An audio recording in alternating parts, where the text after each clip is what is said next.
Let's start with a new topic, pumps for lifting water.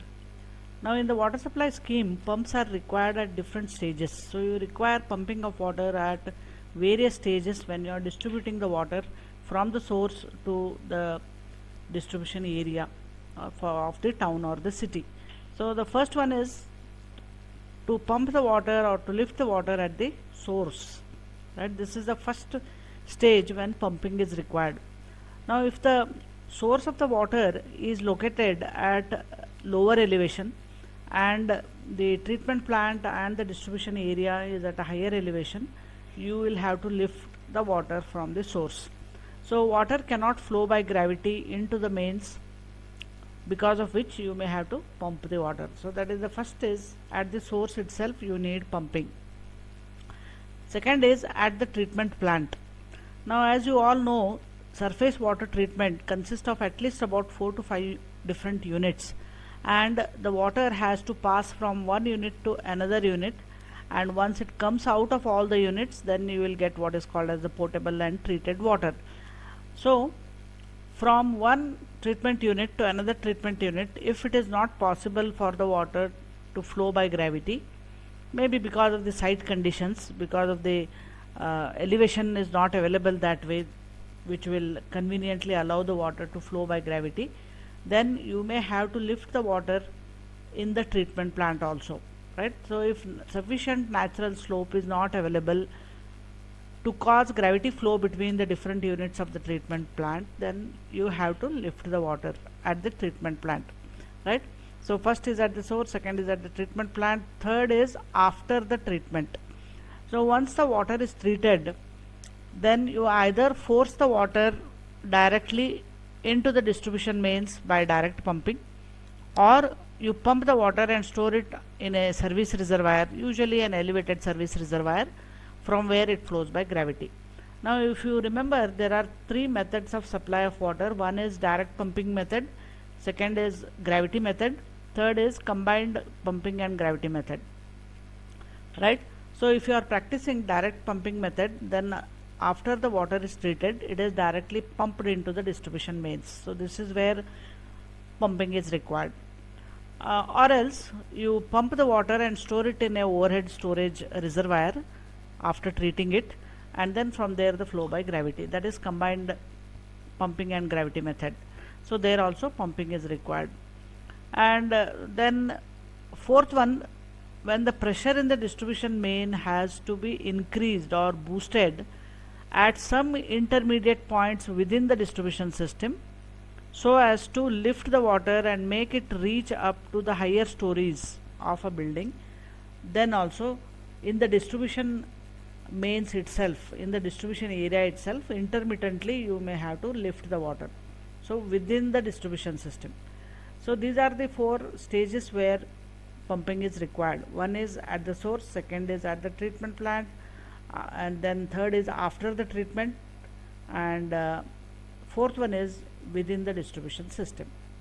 So these are the different stages where you need pumping of the water. Now these are two figures, rather four figures, which will show you where exactly the pumping is done. Now the first one is a situation where pumping is not at all required.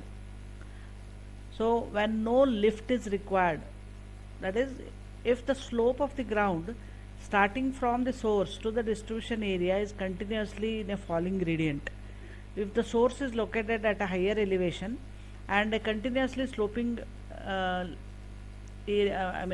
sloping gradient is available, you can construct a treatment plant here, then the service reservoir here, and then the distribution area is much lower, suppose, then the flow by gravity is possible and you may not require any pumping at any stage, right? This is a very idealistic situation, and in actual practice it may not be possible to get such an area.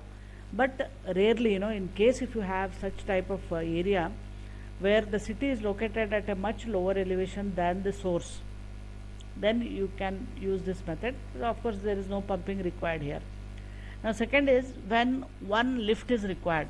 So once pumping is required, that is one lift is required.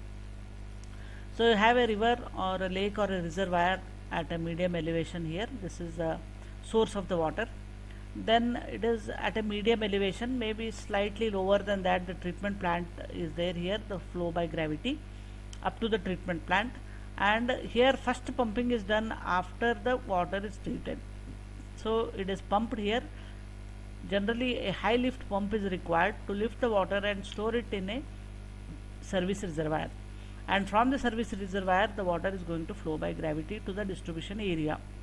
So this is pumping is required once, right?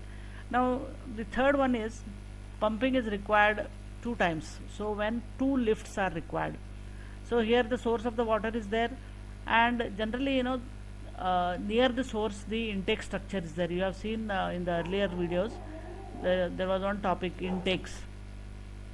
So intakes are usually located at the banks of the river or very near to the reservoir. So generally a low lift pump is required to lift the water from the source. So there the intake towers have got the first pumping, right? So there the pumping is done, and from there the water will flow by gravity to a treatment plant, and after treatment there is once again pumping is done. This is the second pumping what is done. So pumping with the help of a high lift pump. It is pumped and stored in a service reservoir, and from there the water is flowing by gravity to the distribution area. So here you have pumping twice. Now this is the most commonly adopted method. So one pumping is near the source of the water, another pumping is after treatment of the water, right? So this is a very commonly found, and you will see this type of system most of the places. Now the same thing, 2 lifts or 2 times pumping, same thing here. Only thing is the water here is a groundwater, so a well is there instead of a river, lake or a reservoir. You have got a well. So the pump is here required to lift the water from the well, taken to a treatment plant, it is treated. Then after treatment the water is pumped and stored in a service reservoir, and from there the flow by gravity to the distribution area. So this is another. So these two are same actually, but only the source of the water is different, right? Now let's see how to define a pump. A pump is a device that moves fluids or water here by mechanical action, typically converting electrical energy into hydraulic energy, right? So very simple definition of a pump. It's a device which moves fluids or water by mechanical action, and it typically converts the electrical energy into hydraulic energy. Now this is one of classification of pumps is shown here. So pumps are classified into 2 major groups: rotodynamic pumps and positive displacement pumps, right? So in rotodynamic pumps, depending on whether you need a low head, whether a low head is available or a medium head or a high head, you are using an axial pump. It is a rotodynamic pump if you have a low head, and for both medium head and high head centrifugal pumps are used. Positive displacement pumps, there are 2 categories in that, reciprocating pumps and rotary pumps. These are very high pressure pumps. In reciprocating pumps you have piston pump, plunger pump, diaphragm pump, and in rotary pumps you have got gear pump, screw pump or vane pump, right? So we will just see what are the important pumps which are used for pumping water. So the various types of pumps are available, but for a hydraulic engineer, for pumping of water, these are the pumps which are generally used. So as I told you, rotodynamic and displacement. Now a rotodynamic pump has a wheel or a rotating element which rotates the water in a casing. Because of that the name rotodynamic, right? The wheel or a rotating element is there which is going to rotate the water in a casing, and this rotation is going to impart energy to the water. Such type of pumps, there are 2 types. There are centrifugal pumps and axial pumps, as I have shown earlier. So this is all about the rotodynamic pumps. We will see in detail what are these and what are the parts of the pumps and how exactly they are working. Now similarly, a displacement pump works on the principle of mechanically inducing vacuum in a chamber, and because of that vacuum which is created in the chamber, a fixed volume of water is drawn into the chamber, and then it is mechanically displaced and forced out of the chamber. Right, it is mechanically, the water is mechanically displaced and it is pushed out of the chamber, therefore the name displacement pump. Now there are two types of displacement pumps. One is called as the reciprocating pump and another is called as the rotary pump. So we will first see the different types of pumps. Right, in this we will see centrifugal pump later on. First we will see the axial flow pump. So an axial flow pump, which is also called as AFP, axial flow pump, it has got a propeller type of an impeller which is running in a casing. The pressure in an axial flow pump is developed by the flow of the liquid over the blades of the impeller. Now this allows the fluid to enter the impeller axially, right? The fluid is going here, axially, and discharge the fluid nearly axially. Because of this, the name axial flow pump. Now the fluid is pushed in a direction which is parallel to the shaft. Now this is the shaft. The fluid or the water is pushed in the direction which is parallel to the shaft of the impeller. So that is why the name the axial flow. Now the propeller is going to move. The propeller of an axial flow pump is driven by electric motor.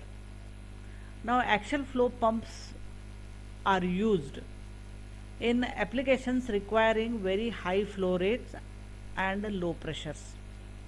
Right, the more discharge, high flow rate and low pressure, and they are used to circulate fluids in power plants, sewage digesters, evaporators. Right, so there these are more popularly used than in pumping of water. They are also used in flood dewatering and irrigation systems. Right, they are also used in dewatering, flood water and irrigation systems. The main advantage of an axial flow pump is that it has a relatively high discharge or a high flow rate at a relatively low head that I mentioned here, and it can pump up to 3 times more water and other fluids at lifts of less than 4 meters as compared to most of the centrifugal pumps. Right, so very high quantity of water can be lifted, and especially which are having less than 4 meters of head. And the pump is very simple in construction. This is just a propeller here. These are the propeller blades. Fluid is drawn inside because of the rotation of the propeller. This is the propeller shaft, and the fluid is going out as the outlet. Now we will see one animated small video to understand how exactly the axial flow pumps are going to work. Axial pumps move fluid in a straight line. Most axial pumps are located at an elbow in the piping system.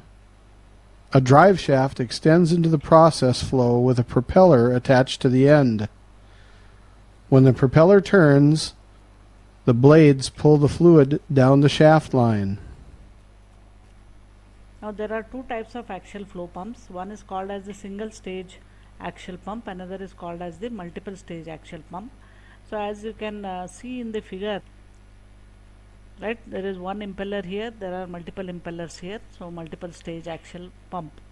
Now single stage axial pump has only one impeller and the fluid is pressurized only one time. Water is drawn because of the movement of the impeller, and then the water is going to go up in the delivery pipe. Similarly here, multi-stage axial pump has more than one impeller. It pressurizes the fluid multiple times, hence the delivery pressure is much higher compared to the single stage axial pump. And this is the actual photograph of an axial pump. And this is another diagram. Here the water is drawn because of the movement of the impeller, and then it is going up in the outlet. Now let's see the centrifugal pumps. Now these are this is the how the centrifugal pump looks externally. This everyone has seen. Now centrifugal pumps are used to transport water or fluid by the conversion of rotational kinetic energy to hydrodynamic energy of the fluid flow, right? Conversion of rotational kinetic energy to hydrodynamic energy of the fluid flow. Now this rotational energy typically comes from an engine or an electric motor, right? Now the water or the fluid enters the pump impeller along or near to the rotating axis, and it is accelerated by the impeller. And now there are just two examples, some photographs I have put here. This is one impeller and this is another impeller. These are pump impellers having different shape. So if there are many different types of impellers which are used. Now the fluid enters the pump impeller along or near to the rotating axis and is accelerated by the impeller, flowing radially outward into a diffuser or volute chamber, which we commonly called as a casing, from where it is going to exit, from where the water is going to exit. Now the water enters actually through the eye of the casing. This center portion where the water enters is called as the eye of the casing, and the water is caught up in the impeller blades. So these are all the impeller blades, what you can see here. These are the blades here. The water is caught up in the impeller blades, and it is moved rapidly round and round because of the rotating motion of the impeller. That is what is called as, and it is rilled tangentially and radially outwards. So the water is going to go radially like this, and tangentially. That is how the water is going to leave out of the impeller until it leaves through all the circumferential parts of the impeller. So here the water is coming in through these impellers in the circumference here at all the ends. These are vanes or the blades which are there, and the water leaves through all these circumferential parts of the impeller into the diffuser part of the casing.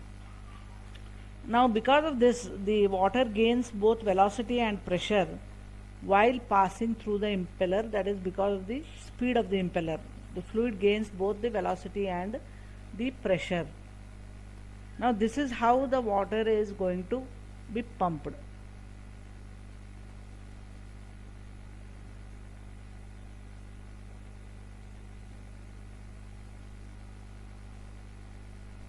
Now you can see in the next figure the same thing in a better way they have shown here. Energy changes occur by the virtue of the impeller and the volute, that is the casing. Liquid is fed into the pump at the center. This is the suction eye. The liquid is fed into the pump at the center of the rotating impeller. This is the impeller here. You can see here. This is the impeller, and it is thrown. Okay, you can see here once again. Energy changes occur by the virtue of impeller and the volute, and the liquid is fed into the pump at the center. Right, because of the fast rotation of the impeller, the water is thrown out by the centrifugal force. Right, this is the casing, volute casing, what we call. This is the impeller. This is the suction eye. These are the vanes of the impeller. And from here the water is going to go like this, and then it is going to be discharged outside the casing. Now this is the entire assembly of the sump where the water is stored, and the pump, the centrifugal pump, which is used to lift the water, and the water is pumped and stored in the overhead tank. So this is a very nice figure. You can see how the centrifugal pump is going to work. And another important thing is the suction head and the delivery head. The level of the water in the water sump, from that level to the center of the eye of the impeller.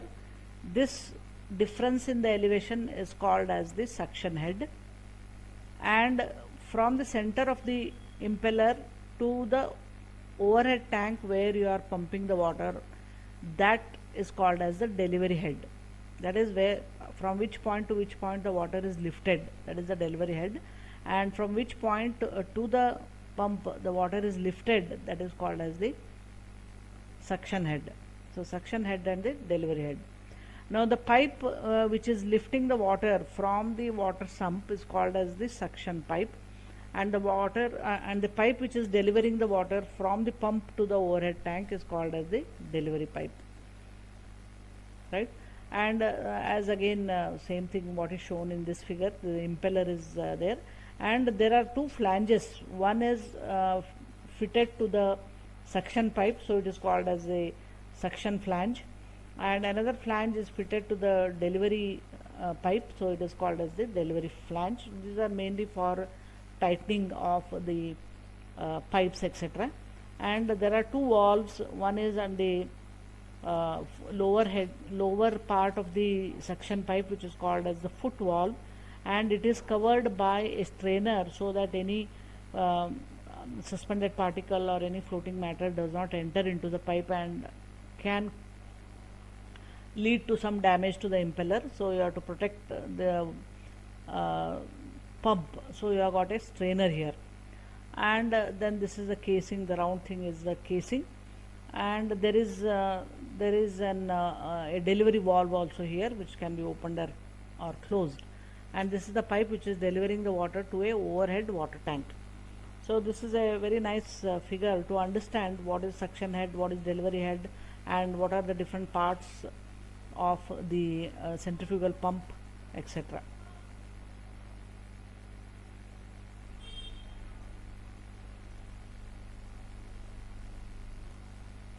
Now let us see what are the advantages and the disadvantages of the centrifugal pumps. The rotodynamic pumps, especially those of the centrifugal type, they are widely used for pumping nowadays, and they have almost replaced the displacement or the reciprocating type of pumps. So these are the centrifugal pumps are most commonly used. Now mainly because they have a lot of advantages, right? So the first one is the initial cost of these pumps is low, and maintenance cost is also lower. So mainly because of the initial and maintenance cost is low, these are comparatively popularly or comparatively more used. Now size of the centrifugal pumps are compact, and therefore they can be installed in limited space, right? Now their mechanism is simple, and therefore less skilled labor is required for their operations and repair, right? So these are all simple advantages, no need of explaining in detail. So mechanism is simple, therefore less skilled labor is required for their operation and repairs. They can be operated at high speed electric motors or gas engines and steam engines, right? So they can be operated with these electric motors or steam turbines, etc. But generally electric motors are most commonly used. And the discharge which is obtained by using centrifugal pumps is very steady and is non-pulsating. And these centrifugal pumps can be used for pumping water containing a little bit of silt, sand, etc. also. And they are quite durable and safe against high pressures. Now these are the common type of advantages which are going to make the centrifugal pumps easy to use and economical to use. Now next is what are the disadvantages of the centrifugal pumps. These pumps require priming. I am sure everyone knows what is priming. So many times, so if you see that the water is not pumping properly, then we put water inside the casing. So that is called as priming, right? So these centrifugal pumps, they require priming. This is an extra work. Such a pump should neither be started with discharge valve open so as to avoid overloading, nor should the discharge valve be kept closed for a long time after starting the pump to avoid too high pressures. So you have to be very careful before starting the pump. So you have to keep these two things in mind. And the discharge pipe has to be provided with a check valve. Right?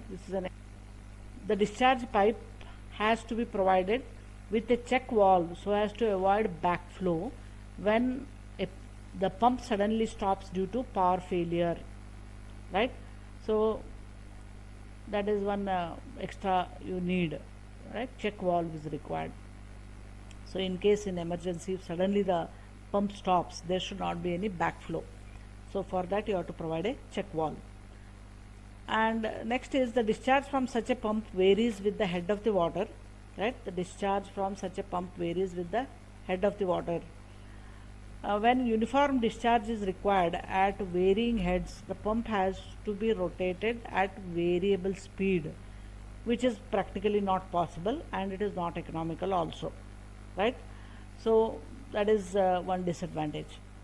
And for high heads, the efficiency of the pump is usually lower, and their ordinary suction lift is limited, say about 6 meters or so. Right? The suction lift is only limited to 6 meters, and the pump has to be placed under water when higher suction lifts are involved, such as in turbine pumps or in submersible pumps. Therefore, special types of centrifugal pumps with increased cost if the suction lift required is more. Right? So in such cases, centrifugal pumps can become a problem. Now let's see how centrifugal pumps work in a small animated video. So welcome to howmachineworks.com. Today let's learn how a centrifugal pump actually works with the help of this animation. So let's identify all the components initially, then we'll see the animation and understand its detailed working. So let's identify the components. That's the suction strainer at the bottom, where the water is being sucked in by removing the impurities or the foreign materials. Then that's the foot valve. There we have the sump where the water is stored. Then that's the suction pipe out there. Then that's the suction flange. We have the vacuum gauge over here. Then comes the pump casing. Then we have the eye of the impeller, the center of the impeller, and that's the impeller over there in blue. Then we have the delivery flange, we have the pressure gauge, then the delivery valve, and the delivery pipe over there. So finally the water reaches the overhead tank, which is over there, and that's finally the discharge level. So now let's see how it exactly works with the animation. Water enters through the suction strainer and it strains away the foreign materials and impurities, the dust particles, etc. and it goes into the valve, the foot valve. The foot valve opens up when the pressure rises and the water goes to the suction line, so like this, and you can see the gauge moving. There's a vacuum gauge. If there's a vacuum pressure is shown over the vacuum gauge, right? And then the water reaches the impeller. Now let's zoom it and see how it enters the impeller. The eye end of the impeller is at the center, so it enters to the eye end. Then it goes to the impellers. So you can see the vanes of the impellers shown over there. So the water enters the vanes of the impeller like this, and it's distributed towards the casing. And that's how it travels. The initial travel happens. So you can see all the diameter or the distance between the impeller and the casing is much less initially, and as it further moves, the diameter increases or the distance increases. So this is called as volute casing, and the significance of the casing is that when there is less area or distance between the impeller and the casing, what happens is that the velocity of the water flow will be higher, and as it moves further, the velocity decreases and the pressure increases as the area increases thereby. So at the end, you can see here we have maximum area of distance between the impeller and the casing. So the velocity decreases or there very much, and the pressure increases, and a high pressure delivery is occurred. You can see now or there the impeller is rotating, and the water enters the impeller as it rotates and it moves outside to the delivery. You can see the pressure is increasing over there as the delivery happens, and that's the pressure gauge over there. which is showing that, and the delivery happens towards the tank, the head tank. So that's simply how a centrifugal pump works. I believe you understand the working of it. And for more devices in the hydraulic world. In this video, we will have a conceptual overview of working of centrifugal pumps. At the heart of the system lies the impeller. It has got a series of curved vanes fitted inside shroud plates. The impeller is always immersed in water. When the impeller is made to rotate, it makes the fluid surrounding it also rotate. This imparts centrifugal force to water particles, and the water moves radially out. Since rotational mechanical energy is transferred to the fluid, at discharge sides of impeller, both pressure and kinetic energy of water will rise. At suction side, water is getting displaced, so a negative pressure will be induced at I. Such low pressure helps in sucking fresh water stream into the system again, and this process continues. This is the reason why priming is important for centrifugal pumps. If no water is present initially, the negative pressure developed by rotating air at I of impeller will be negligibly small to suck fresh stream of water. Impeller is fitted inside a casing. So the water moving out will be collected inside it and will move in the same direction of rotation of impeller to the discharge nozzle.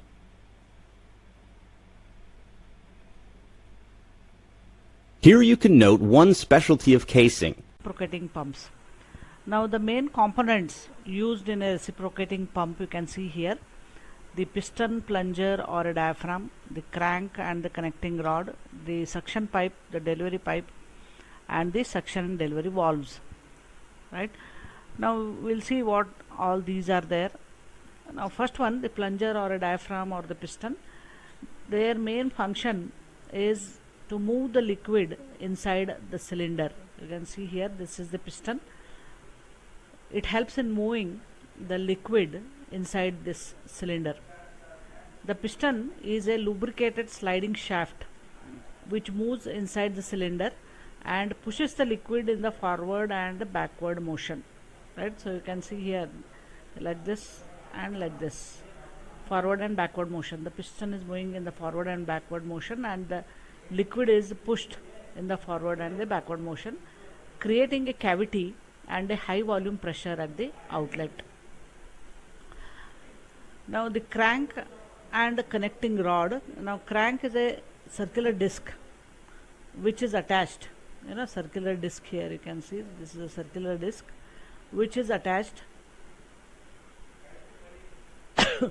to a motor, and it is used to transfer the rotating motion of the motor to the piston. Right? Piston in turn is going to move in a reciprocating motion, that is forward and backward. That is what we call as a reciprocating motion with the help of a connecting rod which is connected to the crankshaft. Now there are two pipes, the suction pipe and the delivery pipe. The suction pipe is here, the delivery pipe or the discharge pipe is here. The liquid which flows from the suction pipe into the cylinder, right? The liquid is going to enter into the suction pipe and it is going to enter into the cylinder, and one side of the pipe, suction pipe, is immersed here in the liquid and the other side is connected to the cylinder. Now we will see in detail a small animated video later on how exactly the suction and delivery pipes are there and how the crankshaft is there and how the piston is going to move in the forward and backward direction and all. We'll see in animation. Now delivery pipe is called as an outlet pipe also. The lower end is connected to the cylinder here, while the other end is towards the discharge outlet. And there are two valves here, the suction valve and the delivery valve. Both are non-return valves. Now when the water enters, because of the vacuum created in the cylinder, the water is sucked inside through the suction pipe. the suction valve gets opened and the water is going to fill in this cylinder. Now the adjustment of the rate of flow of the liquid at the suction and the delivery points is done by these two valves, right?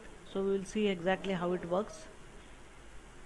Now to help in visualizing how a reciprocating pump works, now we'll split the process into four parts as action 1 to 4.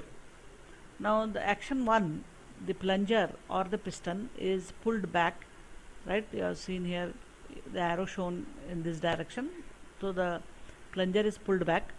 Now this action is going to increase the volume of the volume of the cavity, and as the cavity volume expands, the fluid is drawn through the inlet pipe or through the suction pipe. Fluid is drawn in through the inlet and it is filled in the expanding cavity. Now as the piston or the plunger is pulled backwards, the cavity volume is increasing, so the cavity volume is expanding and it draws the water through this suction pipe, and the suction valve gets opened and the water gets filled up in this cavity or the chamber. Second is the action 2, the piston is going to be pulled further and it reaches a maximum level here. This is when the piston has reached its maximum displacement. Now when the piston reaches the maximum displacement, then the water entering through this is going to stop. So now both the valves are not open. Fluid is not flowing through the inlet or the outlet, but it is filled in the cavity. Now next is action 3. After reaching its maximum position, like in the what is shown here, when it reaches the maximum position, it is pushed back into the cavity. That is why the arrow is shown here in this direction, arrow. So the piston is pushed back, and during this process the piston is going to apply pressure to the fluid, and because of which the delivery valve gets opened and the pressure difference pushes the fluid from the inside of the cavity through the delivery valve and it goes out of the pump. That is the third action. Now fourth action is the piston is further pushed, and this is the maximum extension of the piston. So the piston reaches its maximum extension into the cavity, and here the volume of the cavity is at a minimum, right? This volume now is minimum, here it is the maximum volume. So the volume of the cavity is at a minimum at this stage, and the fluid is not flowing through the inlet or the outlet. And next is the next action once again is going to repeat from the action number 1. That is, once again the piston is pulled back, the volume of the cavity goes on increasing, and water starts entering into the cavity through the suction valve. And again, once again, when the piston reaches the maximum displacement, once again all the process are going to get repeated again. So because of the forward and backward motion of the piston, water is drawn into the cavity, and then the water is displaced from the cavity through the delivery valve and it goes out to the delivery pipe. So here, because it is working on displacement principle, reciprocating pumps also come under the category displacement pumps. Now the advantages of the reciprocating pump is because a definite volume of water is discharged with each stroke of the piston. The discharge rate of such a pump depends only on the speed with which the piston is moved, right? So if the piston is moving very fast, more rate of discharge is there. If the piston is moving slowly, the discharge rate will be less. And here the discharge rate is not dependent on the head, it is only dependent on the movement of the piston, how fast the piston is moving. So therefore, in a reciprocating pump, you get a constant discharge under variable heads. So the discharge is going to remain constant because the pump is having a fixed piston movement, speed of the piston movement. Now such pumps are very useful for high but variable heads. so they can handle high heads, but they have to be variable. Now these reciprocating pumps are durable and they are flexible, and the efficiency is also very high. So these are the advantages of the reciprocating pumps. Now disadvantages of the reciprocating pumps are the initial cost of installation of the pump is high, and it is almost 4 times the cost of a centrifugal pump, so very expensive. And also reciprocating pumps occupy large space, almost 6 to 8 times the space required by the horizontal centrifugal pumps. They need skilled supervision during the operation. That is the second one. And third is they are unsuitable for pumping water containing sediments, right? So there may be a sudden stoppage of the pump leading to serious damage to the pumps, right, because of the sediment, because it can come in between the piston and the cylinder, right? Then the single acting reciprocating pumps produce pulsating flow, that is the flow will have some jerks. Next is maintenance charges are high because parts like valves require constant attention, right? There are 2 valves, non-return valves, so the maintenance you have to take care of, so cost of the maintenance is high. Now let's see a small animated video to understand the working of the reciprocating pumps. Today we will learn that how a reciprocating pump works. Okay, reciprocating pump is a device which is used to take a liquid from low head, liquid with low head, and by addition of energy it is made to exit with higher head content. Remember this thing, that the concept of head and Bernoulli's theorem is a must to understand this lecture. In case you don't know the concept of head and Bernoulli theorem, then it is described in my another lecture which is particularly dedicated for concept of head and Bernoulli's theorem. Okay, so reciprocating pump is a device which takes a liquid from low head or low height, you can say, and ultimately delivers it with higher head from the exit of the reciprocating pump. Okay, now this is the schematic diagram of the reciprocating pump. You can see it consists of a suction pipe. You can see this as I am showing by the arrow. This is the suction pipe which is dipping inside a sump. What is sump? Sump is the source of liquid from where the liquid is to be pulled so that it can be moved to its destination like this. Okay, this is the suction pipe, and there is a piston cylinder mechanism. You can see this is the cylinder and this grey colored entity is the piston.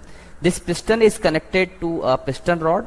This piston rod is constrained to move only in left and right direction, to and fro. Only reciprocating motion can be executed with this piston rod, and so as the piston can also execute only the reciprocating motion.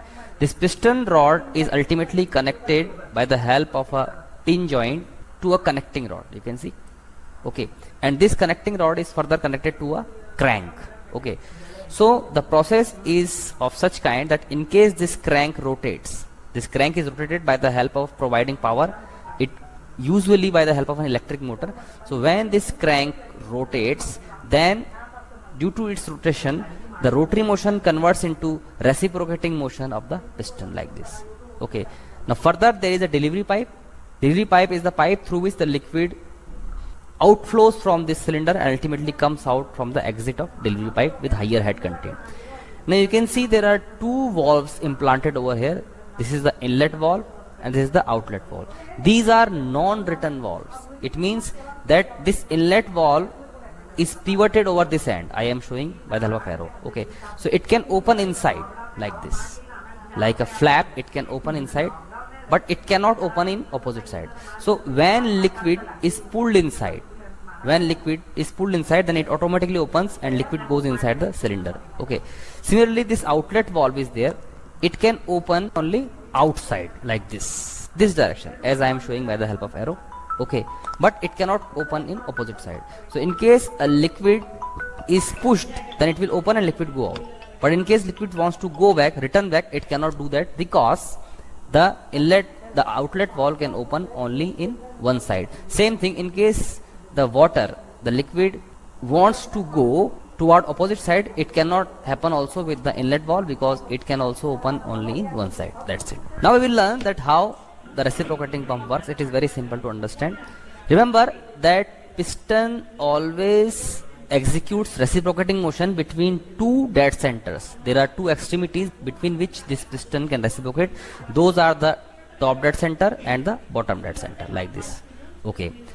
Now imagine that this crank starts rotating and rotating in clockwise direction. Now what will happen in case it starts rotating like this? Since it is rotating like this, so it will pull the piston. Okay, when the piston is pulled, then inside the cylinder a vacuum is created, a void is created. Due to that vacuum, the water is pulled inside by opening the inlet valve automatically, because inlet valve can open inside like this. It will open like a flap, it is pivoted over here, and liquid will be pulled inside. Now further, when the crank rotates more, then the piston will start moving toward the bottom dead center. So this valve will close. But since when it is pushing the water, water cannot go back opening this inlet valve in opposite side because it is constrained only to open in inside. But this valve can open, this outlet valve. So water will push this valve, open it, and will go away and ultimately come out from the delivery end like this. Once again, when piston will move toward the right hand side by the help of this crank, then vacuum is created. Due to that vacuum, the water will be pulled inside. Since this inlet valve can open in corresponding one side, therefore automatically the water will open this valve and go inside, and with further movement, when water is pushed, this valve will open, that will automatically close, and water will ultimately reach to its destination. This is how the reciprocating pump works. So simple to understand. Now in case we take the center of this cylinder, okay, in case we take the center of the cylinder, and this is the level of water of the sump level, it is called a sump level. So the distance between this center of cylinder and the sump level is called as suction head, denoted by HS, and the distance between this delivery end of this delivery pipe and this center of cylinder is called as delivery head. Okay, so hope you would have understood the working of reciprocating pump. Now this is another type of pump called as the rotary pump. Now this type of pump also comes under the classification of displacement pumps. So in a rotary type of displacement pumps, the rotary motion is used to lift the water instead of a reciprocating motion which is used in reciprocating pumps. So you have seen the reciprocating pumps, there is a reciprocating motion of the piston which is moving forward and backward, pulling the water and pushing the water. But here a rotary motion is obtained by using two cams or two gears. Right, you know what are gears, toothed wheel they are. In this figure you can see. But cams are of different shape. This is the first one, a rotary pump with cams. This is a rotary pump with gears. Now how do you define a cam? A cam is a reciprocating, oscillating or rotating body which imparts reciprocating or oscillating motion to a second body called the follower with which it is in contact, right? So these two are of the same size and same shape, and one gear or a cam is moved with the help of electricity, but the other one is moving because it is in contact with the first one, and this helps in moving the second one.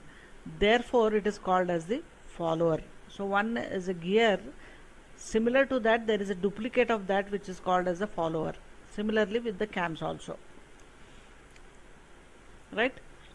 Now these two cams or the gears, they mesh together and rotate in the opposite direction. So the arrow here shown, this is in the clockwise direction here, this is in the anti-clockwise direction. Here also clockwise, anti-clockwise. So both the gears and both the cams, they are rotating in the opposite direction, and the rotating element, they fit the casing closely. So this is the casing, outside body, that is the casing. These two are going to fit the casing properly, and the water which is entering through the suction pipe here, water entering through suction pipe, is trapped between these two cams or these two gears and the casing, right? The water which is entering into the suction pipe is trapped between the cams and the casing, and here it is trapped between the gear, the toothed wheel, that is the gear, right, and the casing. So the water enters through the suction pipe, it is trapped between the cams and the casing, or the teeth of the gears and the casing, and it is then forced out of the discharge pipe as the cams or the gears rotate. Now a definite quantity of water is thus pumped with each revolution of the cams and the gears, right? A definite or a fixed amount of water is pumped out with each revolution of the cams or the gears. Now the quantity of water which is pumped, it depends upon the size and shape of the gear or the cam, right? How much quantity of water is lifted, it depends upon the size and shape of the gear. Now the rotary pumps in general has got two counter rotating intermeshing rotors. So these two, either gears or cams, they are rotors. The two counter rotating intermeshing rotors, they create a suction that pulls the liquid into the pump and transport it around the rotors to the discharge port. So that is how a simple definition of rotary pump, right? That is how you define. So two counter rotating intermeshing rotors create a suction, and that pulls the liquid into the pump and transport it around the rotors to the discharge port. Now what are the advantages and disadvantages of the rotary pump? The biggest advantage of a rotary pump is they do not require any priming and they are self-primed. So you have seen in centrifugal pumps, priming is required, that is you have to add water into the casing before starting the motor. So here no need of any priming. These are used for priming large centrifugal reciprocating pumps also. The flow from such a pump is nearly free from pulsations, so there will not be any jerks like in the reciprocating pumps. These pumps, they do not have any valves. They are simple in construction, easy to repair as compared to reciprocating pumps, right? Then they are often used for fire protection systems for buildings and for small domestic water systems.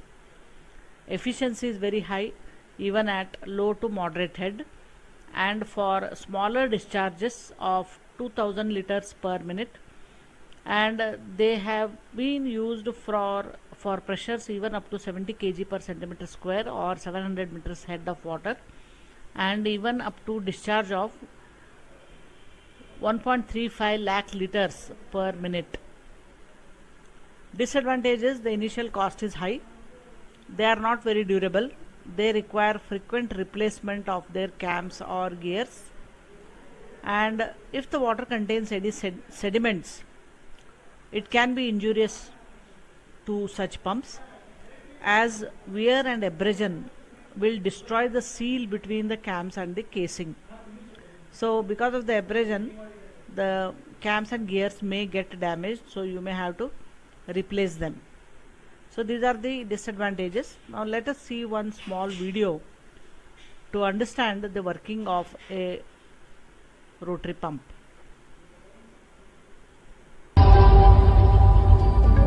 The pump is so named because it has two gears that are side by side or external to each other. A drive gear that is driven by a motor rotates an idler gear in the opposite direction. When the gears rotate, the liquid which is trapped in the gear teeth spaces between the housing bow and the outside of the gears is transferred from the inlet side of the pump to the outlet side of the pump.